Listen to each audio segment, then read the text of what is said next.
Hi, good evening. Music has a way Well, thank you so much. You need 2, 3? of pulling people together. I can check you in over here if you want. For these ticket holders, Thanks so much. Have a great time. their wait Here's the program for you. is finally over. I hope you all enjoy your time. Thank you. Anticipation has been building. Good evening. Thank you for coming. Patrons So it is my pleasure to welcome you on behalf of all of the museums. do not want to miss this event. It's about memory. It's about family history. A concert more than 80 years in the making.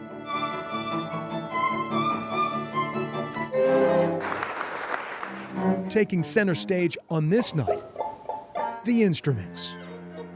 Violins of Hope is a traveling exhibit crisscrossing the globe. It's a very unique instrument. Avshi Weinstein is the co-founder. Some of them can take 1 or 2 years of restoration. The Israeli woodworker and his father Amnon build and restore violins in their workshop 6,000 miles away.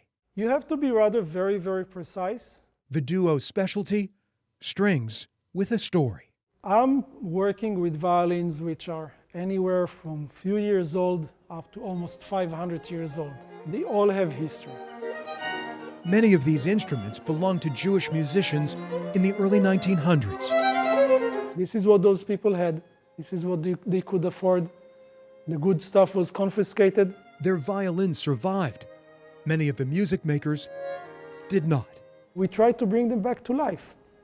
And with them, the story of their previous owners. Avshi launched the Violins of Hope to honor his 400 family members who perished in the Holocaust. They all tell us the story of the war. This war is built from hundreds of millions of people's stories, good or bad, sad or happy. If you listen closely, Avshi says you hear the souls of the original musicians. When a person plays on an instrument for a very long time, he leaves something of himself or herself inside the instrument. And I heard the music coming out of these violins from the Holocaust. It was really something to behold. Virginia Holocaust Museum Executive Director Sam Asher says it's taken 3.5 years for the exhibit to reach Richmond.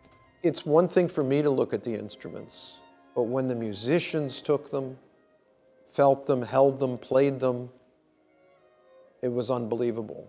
Sam says for prisoners in concentration camps, music provided an escape. You were transported in time out of the terrible situation you were living in, back to a time when it was a semblance of normal life. This is why they've been restored. They're supposed to be used. The museum's archivist Tim Hensley says even in their advanced age, the violins remain durable. Most of these are either from the 1800s, late 1800s, or the early 1900s. Not so silent witnesses to an unforgettable period. So in that case, we are assuming that the person who actually gave up this violin probably did not survive. I mean, it's amazing to think where this viola has been. Molly Sharp is a member of the Richmond Symphony. The music helps you transform them and heal them. The professional musician says playing the exhibit's only viola can pull the heartstrings. But Molly tries not dwelling on the past too much while performing. You know, the story of this instrument is not over. It's a living memorial in a way, and we are keeping them alive by continuing to play them. There are no two instruments which are the same. Avshi and Amnon are determined to expand their collection. Where are we going to stop? Honestly, I don't know. We get very good feedbacks, which makes it even better. Hopefully we will go on. The father and son are searching for more violins linked to the Holocaust before they're lost forever. Violins of Hope is a way to remember, it's a way to cherish, and it's a way to hear a different time. For Avshi Weinstein, the power of Violins of Hope rests in the sound. In the end, we only know the final result when the violin is being played. Sadness and joy reverberating across the decades. sound that not only brings people together,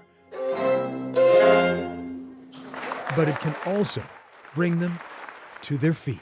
This is also a resurrection of these instruments to remind us of these people, to remind us of a terrible time, but also to give us hope. And that's why they're called the Violins of Hope.